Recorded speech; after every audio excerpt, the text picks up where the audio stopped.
Bitcoin was, what it represented, and what blockchain meant for the decentralized market.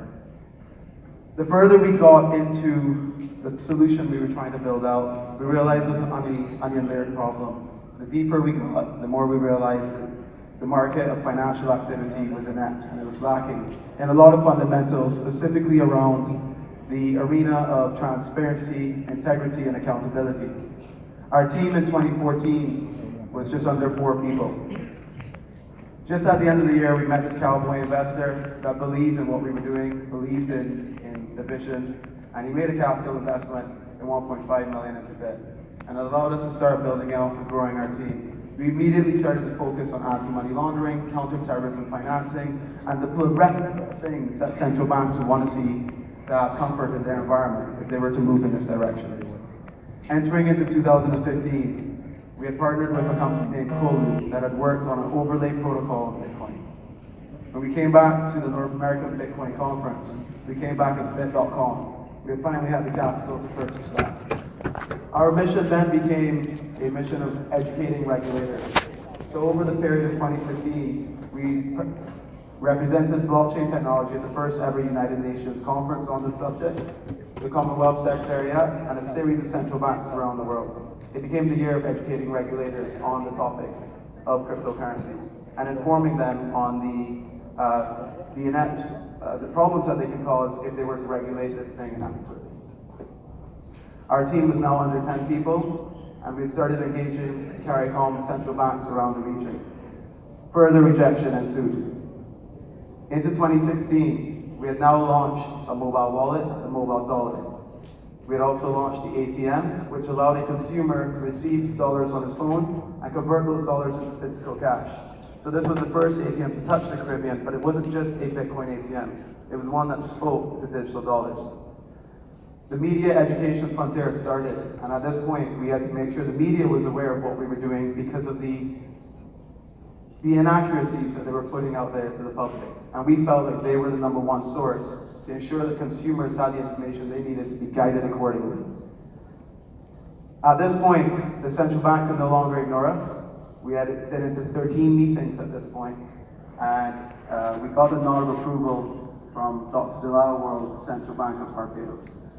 And with that, we also won an award for innovation from the same central bank. Our team was now under 20, and we had just made a huge announcement about being the world's first true digital dollar, predicated on blockchain technology.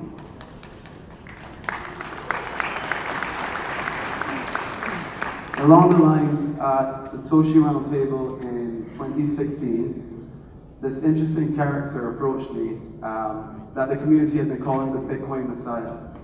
And he came over and said, young man, I'm a huge fan of your work. I'm from the Austrian School of Economics. My name is Dr. Patrick Byrne. Can you tell me more about your digital dollar solution? Within a month, Patrick had flown down to Barbados, met with our government, met with our regulators, and was comforted in the fact of knowing that we had the support we needed to actually build out a decentralized solution for the fiat M1, M0 money base. We entered into a partnership, and Medici became our partners at Bit with a $16 million Series A investment back in 2016. Moving into 2017 aggressively, we ended up partnering with leading KYC and identity service NetKey.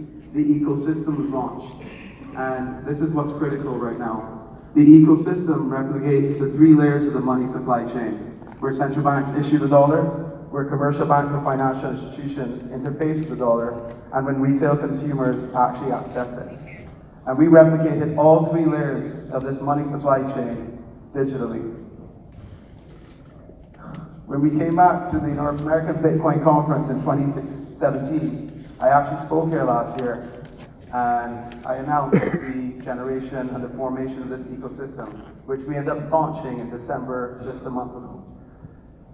Our central bank frontier of education had now started, and we had started meeting central bank governors around the world, and we went to try to educate them on the importance of moving in this direction. Digital dollars meant cash management was a lot more accurate. Cash accountability was nearly pure. Cash movement and mobility was extremely low costing. Seigniorage and the cost to central banks to actually print physical cash can now be reduced to an efficiency of nearly 99%. A central bank, in theory, could have full economic overview, along with suspicious activities and monitoring of their entire economy live.